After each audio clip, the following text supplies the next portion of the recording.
Hola, mi nombre es Dinora Moncada, soy estudiante universitario de la carrera de Ingeniería Agroindustrial en la Universidad Nacional Autónoma de Honduras. El día de hoy yo les voy a hablar acerca de lo que son las sustancias volátiles. Bueno, en química la palabra volátil se refiere a una sustancia que se evapora fácilmente.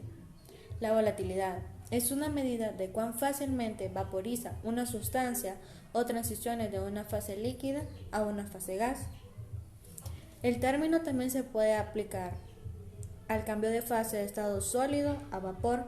A esto se le conoce como sublimación.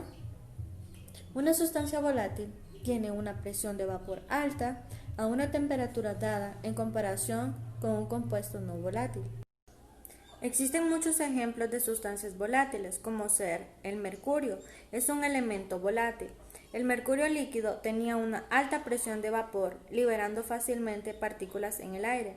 El hielo seco también es un compuesto inorgánico volátil, que sublima a temperatura ambiente de la fase sólida a vapor de dióxido de carbono.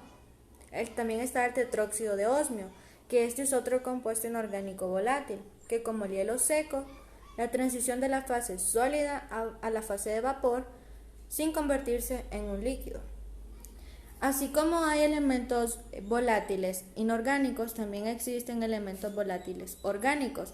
Un ejemplo de ellos es el alcohol, puesto que las sustancias volátiles se vaporizan fácilmente. Estas se mezclan con el aire y pueden ser olidos o tienen un olor.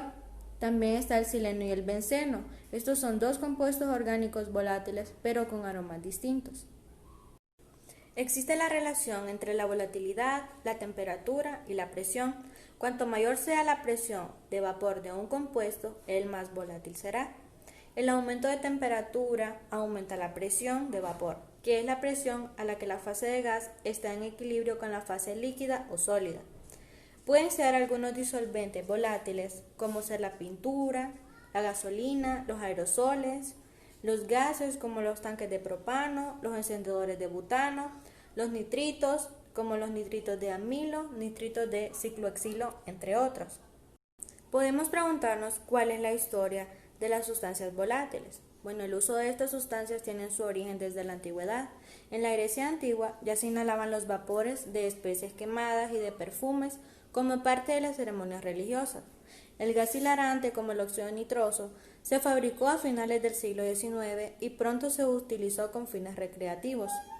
En la época moderna, el abuso de inhalantes apareció en la década de los 50, principalmente en los Estados Unidos, y se extendió en todo el mundo. Su uso se relaciona con la pobreza y el abandono y la marginalidad, dado su bajo costo y fácil accesibilidad. Las sustancias volátiles también tienen su clasificación según su composición física. Están los propelentes solventes, los hidrocarburos aromáticos, los hidrocarburos halógenos, las cetonas, los ésteres, los alcoholes, los fármacos anestésicos generales, los líquidos volátiles, los gases, entre otros. Podemos decir que hay dependencia y tolerancia en estas sustancias volátiles, ya que muchos inhaladores crónicos presentan un alto grado de ansiedad ante la falta de la sustancia y un fuerte deseo de inhalar, por lo que podemos deducir que su consumo puede desarrollar dependencia. Existen diferentes efectos y riesgos ante estas sustancias. Los efectos de los inhalantes tienen una escasa duración entre 15 y 45 minutos. Esto lleva a los consumidores a inhalar de forma constante para poder mantener los efectos deseados. Aunque la composición de los distintos inhalantes es diferente, todos producen efectos semejantes a los de los analgésicos, enlenteciendo las funciones del cuerpo. Podemos mencionar algunos de esos efectos, como ser la exaltación del humor, la euforia y alegría, reducción del apetito y del frío, en ocasiones alucinaciones y trastornos de la conducta, agresividad. En los riesgos, la inhalación de elevadas concentraciones químicas de disolventes o aerosoles pueden llevar a la persona a la muerte, ya sea por fallo cardíaco o por aspiración del vómito. Algunos disolventes son cancerígenos como el benceno o el tolueno. El uso continuo de estas sustancias pueden producir palidez y fatiga permanente, disminución de la memoria y de la concentración, pérdida del equilibrio, depresión, irritabilidad, conducta agresiva, aislamiento social, disminución de la capacidad de razonamiento, puede en un futuro padecer de Parkinson, puede tener problemas psicológicos y emocionales, anomalías hepáticas, entre otros.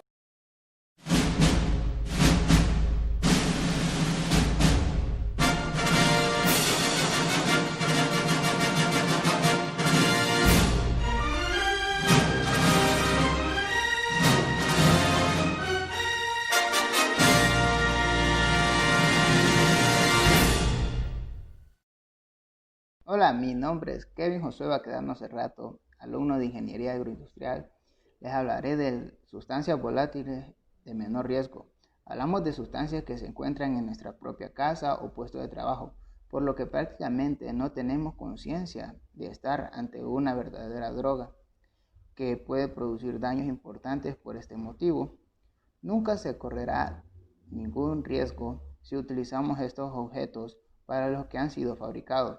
En el caso de que haya niños en casa, todos estos productos deberán estar lejos de su alcance, para así poder evitar que los inhalen o ingieran incluso por error. Si el contacto se puede producir en el puesto de trabajo, deberemos de tratar de conocer lo más posible las características y posibles consecuencias que puedan producir la sustancia a la que estamos expuestos a diario. Bueno, las empresas tendrán un exhaustivo control y material disponible para los trabajadores. Si fuera necesario para evitar cualquier daño, deberán cumplir las normas de seguridad e higiene en el trabajo. Los lugares donde se manipulen estos productos deberán estar bien ventilados o al aire libre. Se deberá acudir inmediatamente a un servicio sanitario ante cualquier problema derivado de este consumo. El aroma de estos alimentos.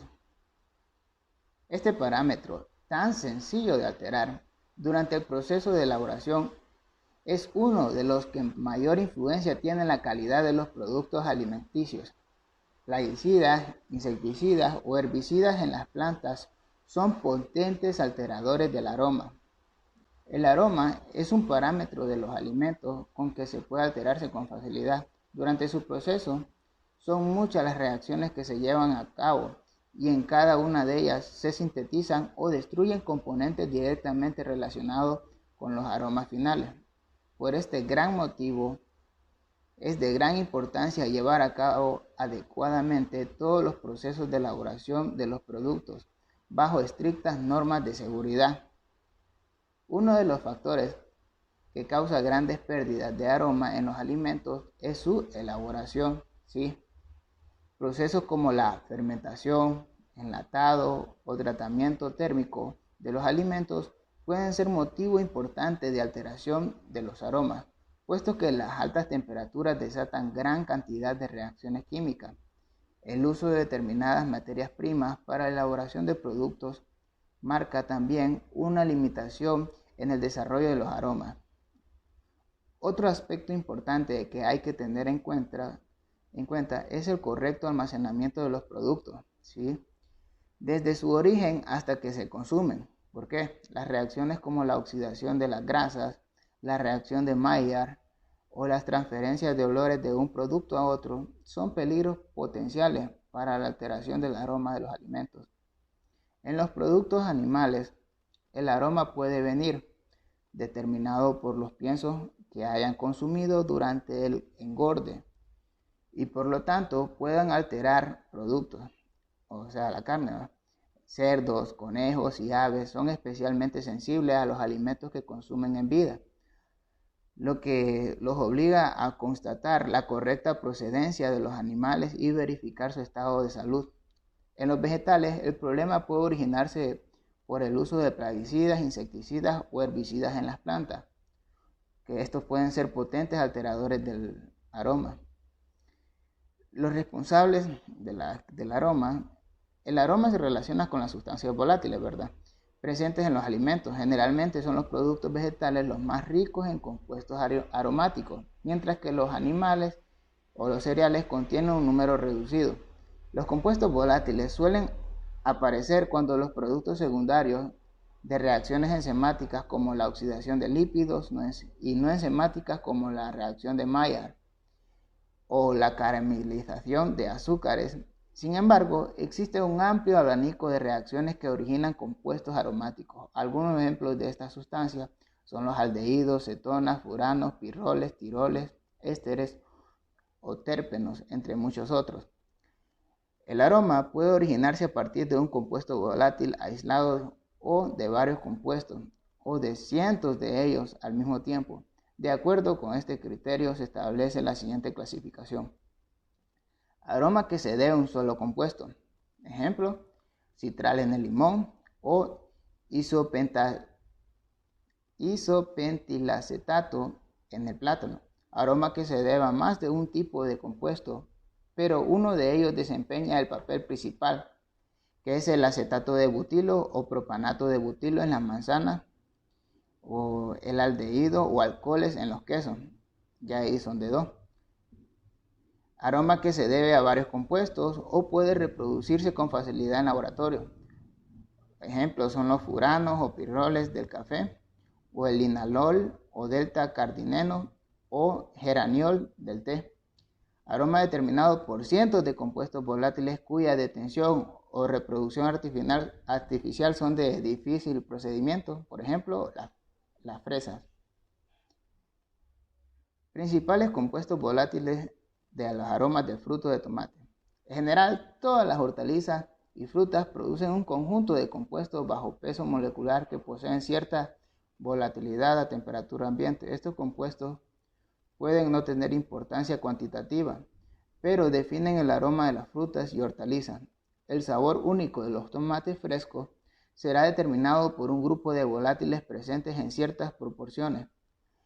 Los más importantes compuestos volátiles son responsables del sabor y del tomate incluyen aldehídos insaturados de cadena corta, alcoholes, cetona y ésteres. Su biogénesis ocurre durante el desarrollo de su madurez e incrementa en su pico climatérico. Tóxicos volátiles en los alimentos. ¿Dónde se encuentran? Existe una gran diversidad de estos compuestos. Así, por ejemplo, en el pescado ahumado se considera que hay presentes. La presencia de 3,4 benzopireno ha demostrado que está presente en muchos alimentos. Alimentos asados y fritos de carne y pescado. Alimentos ahumados como carne y pescado también. Estos alimentos que tienen humo a causa de la pirólisis de la madera. Los alimentos tostados como el pan, café y también en cereales y bebidas. De esta manera, la cantidad de benzenoapireno y de otros volátiles, la función del alimento y del proceso en el que ha sido sometido, las frutas y verduras, los cereales contenidos en estos compuestos dependen de la proximidad de las industrias y donde se encuentran, mayor proporción en partes aéreas, las plantas, lo que indica es que en donde se produce la primera transferencia por el medio ambiente.